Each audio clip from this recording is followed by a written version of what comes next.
Hello guys, आज म बनाउँदैछु मासु चाहिँ थोरै छ, त्यही पनि म हजुरसँग ल्याउँदैछु मेरो सिम्पल मासु पकाउने रेसिपी। ल यहाँ मेरो तेल पनि तातिसकेछ प्राय, मैले मेथी थोरै जिरा धनियाँको गेरा चिसो गरे भने थोरै मैले ज्वानो पनि पुऱ्याइदिएँ। अब मैले पुऱ्याएँ थोरै प्याज, सब पुऱ्याएँ मैले एउटा गरे खुर्सानी। ठुलो खुर्सानी मैले राख्दिनँ किनकि मेरो छोरीले ठुलो खाँदैनन्। आज यतिको भइसकेपछि यसमा राख्नु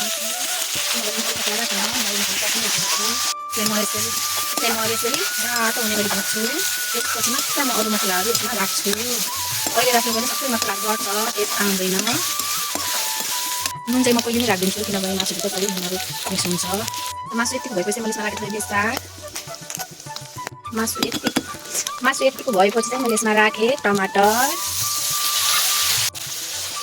म यस्तो ठाउँ बनाएर सँगै राख्छु लसुन र अदुवाको पेस्ट। त्यो चाहिँ मैले घरमै ढुङ्गाको सिलौटामा पिसेको अर्ग्यानिक स्वाद आउँछ यसले चाहिँ।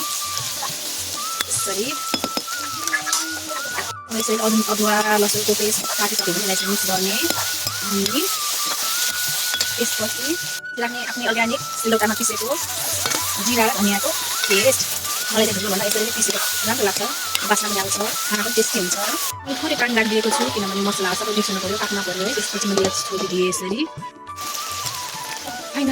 फाइनली हाम्रो मासु यस्तो भयो, कति मिठो होला।